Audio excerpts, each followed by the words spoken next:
When you think of Left 4 Dead 2, what comes into your mind? Is it the funny antics that you get into with your friends and random players you meet? Or is it those old Death Treasure compilations from the late 2000s?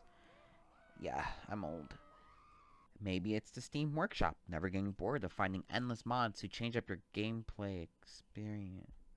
What the fuck? But can you tell me, was Left 4 Dead 2 scary? Personally, no. But the past couple of months, I've noticed a new mod that's been on the horizon. That mod's none other than the Nightmare mod. This has been on my YouTube feed and even as far as my TikTok For You page for the past couple of weeks, so I got curious and I wanted to try it because I have nothing better to do. Downloading it is pretty easy. All you have to do is just uninstall the mods you currently have. I would make a collection before you uninstall everything first, so that way it's easier to find the mods you had installed. I'll also have the mod pack linked in my description because I know people have had a hard time trying to find it. Now in the mod's actual description, the author has linked a Google Drive where you can get the full experience this adds. To be honest, I'm not entirely sure because I can't read any of this shit. What does this mean?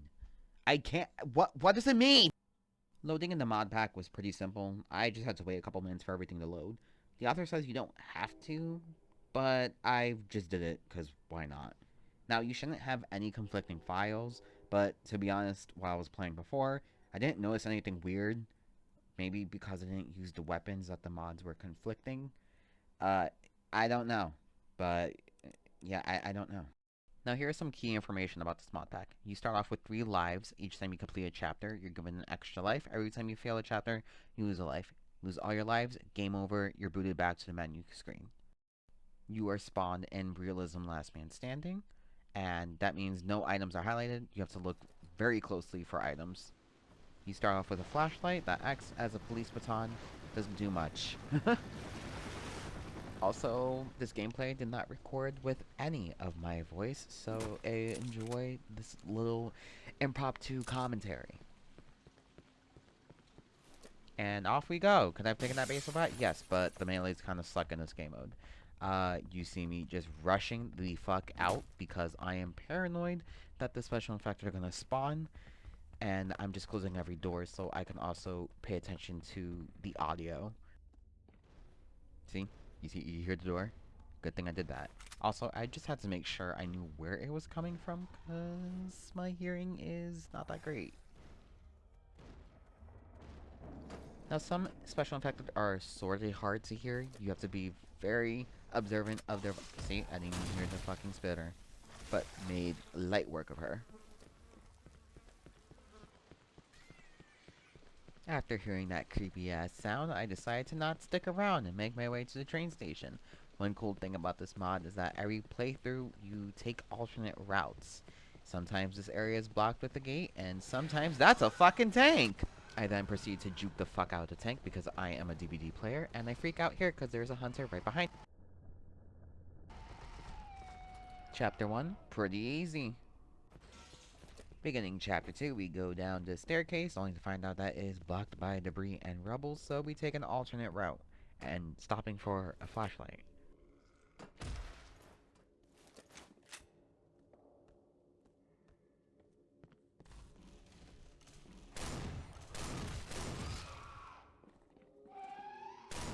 I hate that the hunter makes no sound. We pick up a mag to replace our flashlight for more firepower, and we make our way across the train stations as I get stuck between the door. Everything up to this point was going perfect. No bumps in the road, no nothing. I was questioning why there haven't been any special infected, and I guess that's why.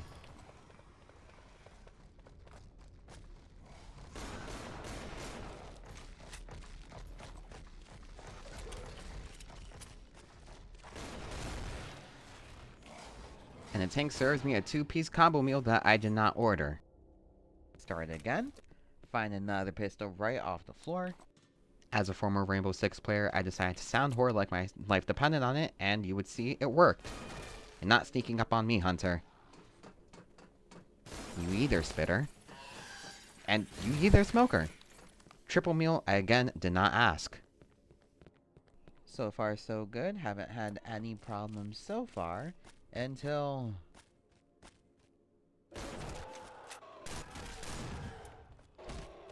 I should have died there. Honestly, I'm gonna hype myself up. I fucking punched her when I should have shot her and I still lived. Like, come on. Press a big red button, I begin to set up my wall of flames. Then I'm rudely interrupted by a hunter, and I decide to play ballsy with this. Too risky. You should stop that. One more time.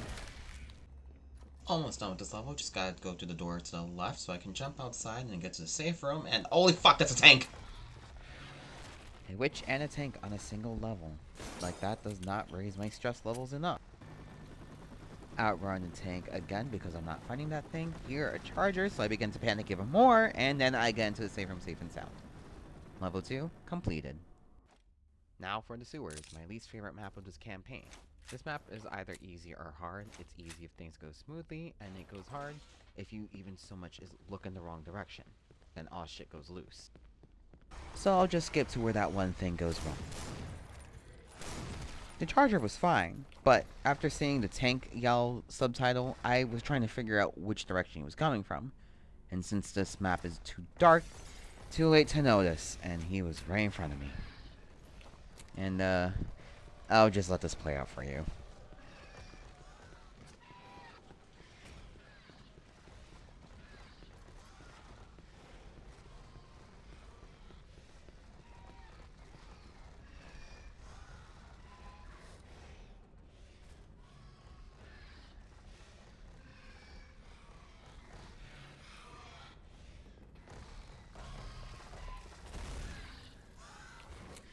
I never said I was good at this game, mind you.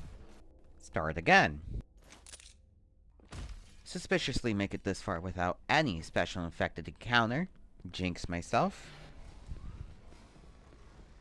Now my plan here was to lure the tank back into the building so that I can jump out the window and outrun him. However, the tank had other plans, which you will see in just a second.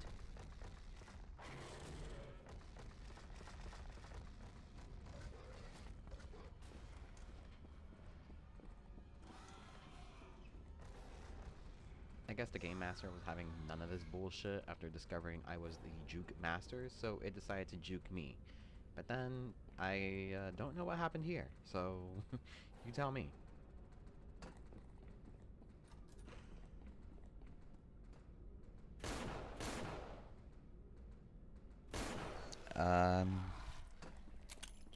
I'll take that as a W.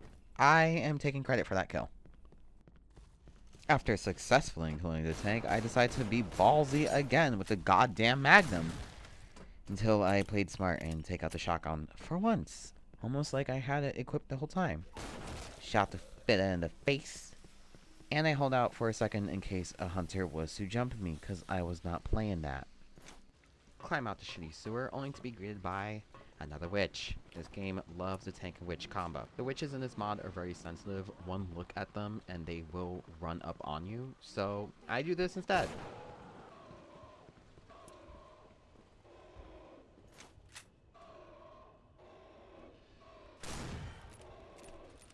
A little too close for comfort. I don't know why I'm playing like this. But chapter 3 completed and on to chapter 4. Now, I'll be honest. Chapter 4, for me, did not go so well.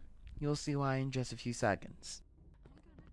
Since the witch was on the second flight of stairs, I figured I can kill her here and now just to avoid her later, since she's easy to kill in the game mode.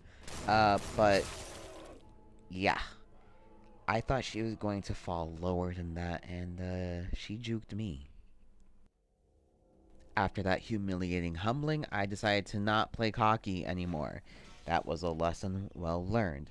Also, try saying that 5 times fast. Bet you couldn't. Prove me wrong by commenting and liking this video if you did that.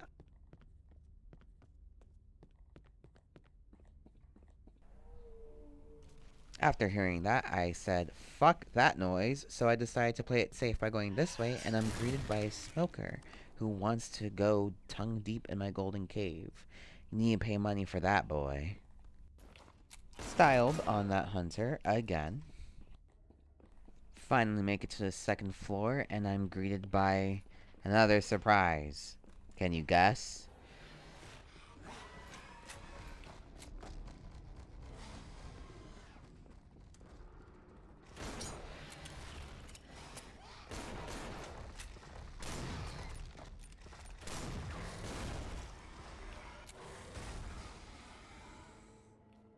Of course, I would not have been let off easy. Alright, no more fucking around. I decided to go hard in the motherfucking paint. Decided to 180 this fucking hunter like it was nothing. I teach the spitter that spitters are indeed quitters, and then I'm also about to make light work of this fucking charger like it's nothing. Watch this. Bam. Hey Witch, round 2. I win. You lose. Call down the elevator and I decide to hide in the closet, something that you've been doing for far too long. Come out, bestie. It's okay. You slay every day. Smoker, I told you, you can't have me. And no, I don't want to donate money. And Spitter, did you not learn your lesson? Make it to the elevator while enjoying this nice, relaxing music.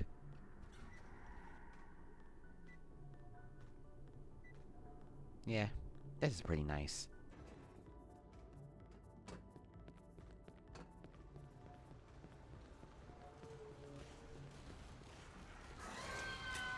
Here's where I freaked the fuck out because I thought I heard the smoker, so then I kind of lost focus on the charger. But I didn't hear the smoker anywhere, so I decided to just proceed forward. Make it to the safe room, and bam! Chapter 4 completed. Now onto the final map of this campaign, the rooftop. This is one of my favorite finales ever. It just holds so much nostalgia and memory to it. I just never get sick of it. The lighting for this mod and the slight retextures honestly make this hallway a little more eerie than it normally is.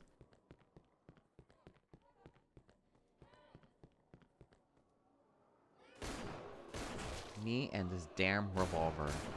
After learning my lesson the last time, try to play it smart, successfully juke the witch, shoot her a couple times. She's dead, then a party begins. Should be good to go. Let me just peek up the ladder. Oh my god! Finally make it to the rooftop, and now we have to just call the helicopter for rescue. I was feeling pretty confident about this finale. With the vast amounts of Molotovs I was given, I was sure to have a good run. All I had to do was just make sure not to play stupid.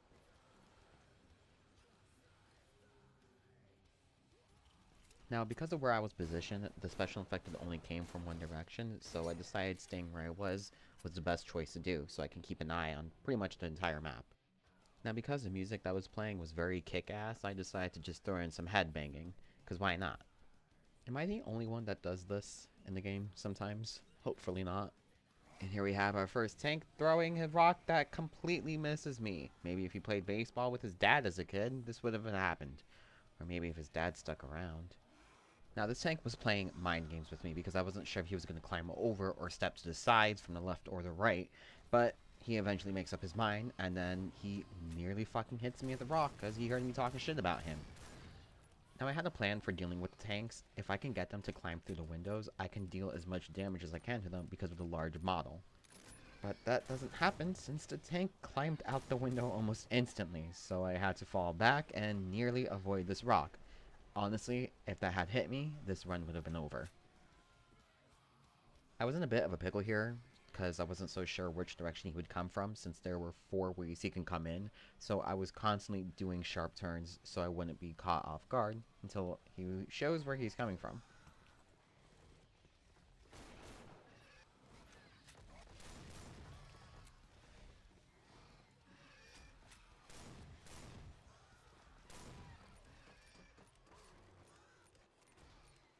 And just like that, Tank 1 is down. Setting it on fire and then trying to avoid and play mind games with it seems to be the best strat for this, since looping around the building and having it go through the windows wastes time. Since the front door and the back door were both broken, I had to pay very close attention to know where the infected were coming from. Honestly, not sure how I code the smoker. It's time for the second tank. We start by throwing it on fire, and we're going to try to repeat my first method by having it go through the windows and stall for time. Now, because all the doors at this point were broken, trying to remain in the building, stalling for time, and having it go through the windows didn't seem very feasible anymore, since I would be putting myself at risk. So running out in the open and trying to hide behind the buildings seemed like the best chance. Now, after playing this finale for so many years, you would think I'd know the map like the back of my hand. And I do. However, I had other plans. I wanted to dish out as much damage to try to kill the tank faster. So, I swapped out my machine gun for my trusty shotgun and take out the revolver again, because, what's the point of a shotgun? Here is where I fully realized that the AI were a lot smarter this time around, since instead of going through the window, the tank opts for a double back. Since there were propane tanks up here, I figured I could lure up here while throwing a Molotov to set the propane tanks off, and Kobe would be very disappointed in me. And just like that, second tank has been defeated, and so shall the smoker. Nothing is out of my sight. I grab a Molotov for safe measures to throw on the platform so I can avoid any special affected, and here I think we've come to the realization I just have some sort of obsession with the revolver.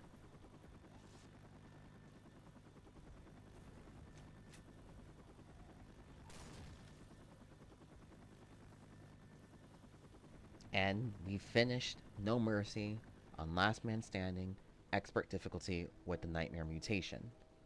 I'd have to say, this mod is really fun to play with. The slight retexture and lighting and dimming all make this a lot more horror vibe than Run and Gun. I'm sure this game mode would be even more chaotic with friends and even on a regular playthrough without the Last Man Standing. With how much this mod has to offer, the replayability is honestly amazing. I can totally see myself replaying this game with the mod over and over again, and I believe the author will make each update better and better than the last. I really hope that this video was entertaining to watch, especially with my fuck-ups. Also, this just goes to show that the modding community is just as alive as it's ever been by pretty much keeping this game alive. But that's all I have. I hope you guys enjoyed. If you excuse me, I'm going to be grinding on Fake and Order now.